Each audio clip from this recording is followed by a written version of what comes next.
HaJie, and today I want to talk about Chinese overseas spending power. So a lot of people maybe don't know what's Chinese overseas spending power, but as you guys can see, the society right now, the two biggest world countries, China and America, they're having a lot of operating together. So I want to talk about 3 points to show you guys why Chinese overseas spending power have a significant benefit for U.S. economy. So the first is I want to talk about is Chinese tourism. So the Chinese tourism is the biggest world tourist market. So from 2000, there's 10 million travelers from China travel the world. And then 2 years later, in 2012, there's 83 million Chinese travel around the world.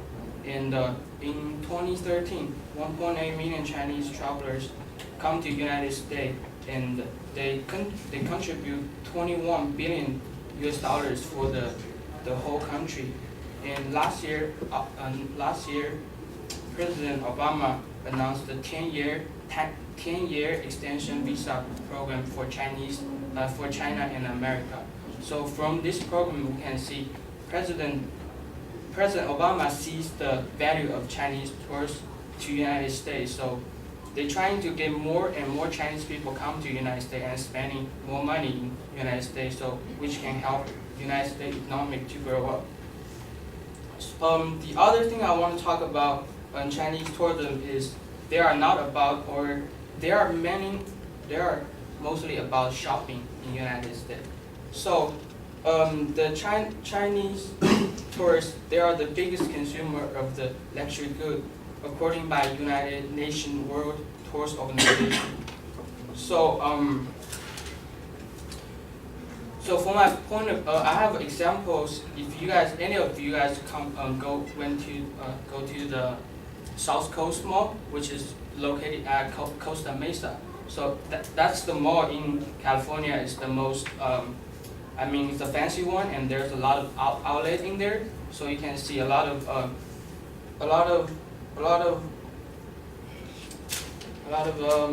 luxury goods. And Chinese people, they wanted to buy them because all the Chinese tourists, they come here, they like to shopping. Indeed, you can see every shop in Costa Mesa right now have their own Chinese manager in each shop, because they know most people from China, they come here, they will shop, and they will shop a lot. So the second point that I want to talk about is Chinese international student. Okay, so Chinese international student is also the world's biggest population to United States.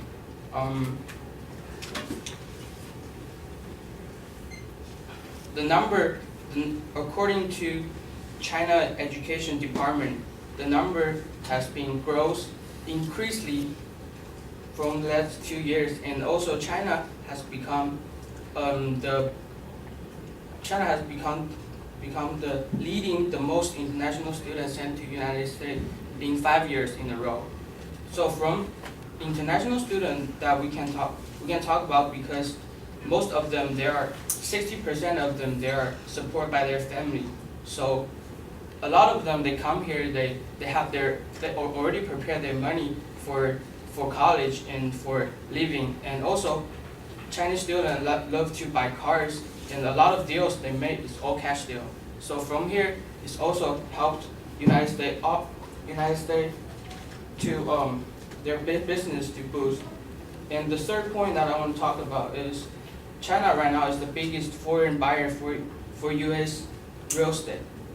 So contributing, according to National Association of Realtors, the Chinese buyer contributing 28 billion in the last year in United States real estate, and they like to buy house in California, New York, and Florida, because California have the best sunshine and a lot of other culture stuff. So a lot of people, they're trying to buy a house here.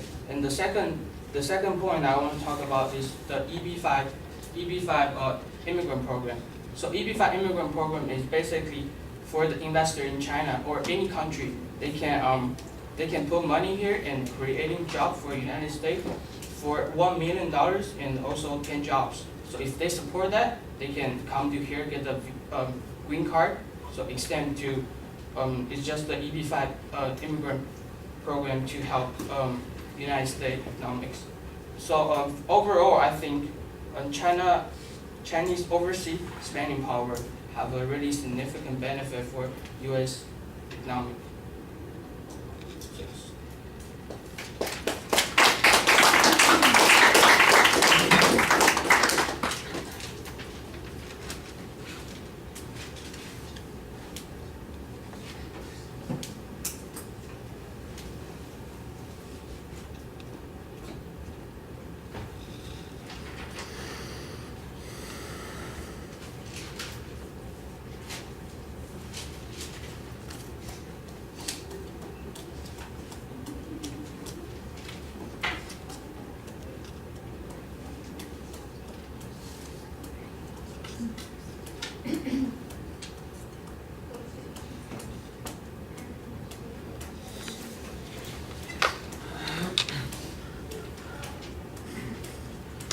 All right, HaJie, you identify your topic, and I think you do a good job trying to define it. What's not as clear is what the claim is. That there's a benefit, I guess, is what the claim is. I'm not sure how much dispute there is on that. Why is this a controversy? It sounds to me like it's a pretty straightforward description of the economic benefits of Chinese visitors to the United States. Is anybody saying that they don't provide us enough, or they take more than they give, or that we ought to keep them out, or it's not really all that important? I'm not sure why I'm listening to this information, because I don't know what inference is being made here. It seems like it's mostly descriptive. With that said, I did think that you didn't really provide a preview, but you did have a structure in the supporting part of the speech. There was a little bit of confusion on a couple of the points, because it sounded like you had maybe 2 second points. And I'm not even sure what your last point was. I mean, you mentioned EB-5, but I don't think you give a very complete description of what's going on there. It sounds to me like there might be a little bit of controversy based on that particular program, and that might have been a place to develop some of your argument.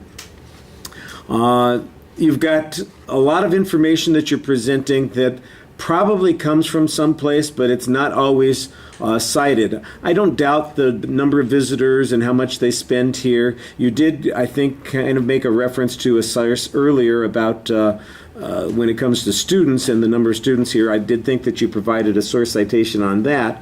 But the material about South Coast Plaza and the luxury goods, that's all asserted. Again, I don't doubt that a lot of that is true. I'm just not sure. So what if it is true? Where's the controversy about this? It's nice to know that people who are visiting from other countries come to Southern California and buy a lot of expensive stuff. That's a nice thing. But why is that an argument? I don't understand why we're having this discussion. The statistic about the students, like I said, I think you seem to imply that came from a Chinese educational source. The stuff about them buying cars and it being all cash, that's mostly asserted on your part. And I kind of had this question. I said, isn't a cash purchase less likely to produce economic advantage than a purchase in installment? At least from an American car dealer's point of view, they're going to make more money if they sell the car through a loan than if they sell it through straight cash. So why is that a benefit? Well, because I was trying to say the car in the real estate too, they buy house in all cash too. So, Well, that's great for the person who has the house. Doesn't do much for the mortgage industry. Why is there an advantage to the cash deal?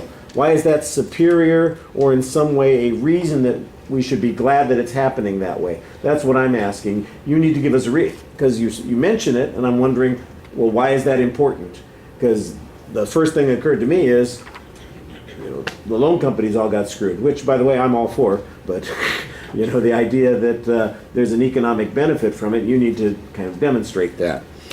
All right, and then, like I said, that last program, the EB-5 that you mentioned, If you could explain a little bit more about how it works, and if there's some controversy about it, it seems to me like that might be a place where the argument could develop a little bit. Either that there's some argument that says that this is harming local businesses, and you could argue that it's not, it's actually benefiting local businesses, then we could see that there's a reason to be talking about this. Otherwise, it sounds like an interesting presentation about Chinese tourists in the United States, but I'm not sure that there's an argument there. All right, thank you.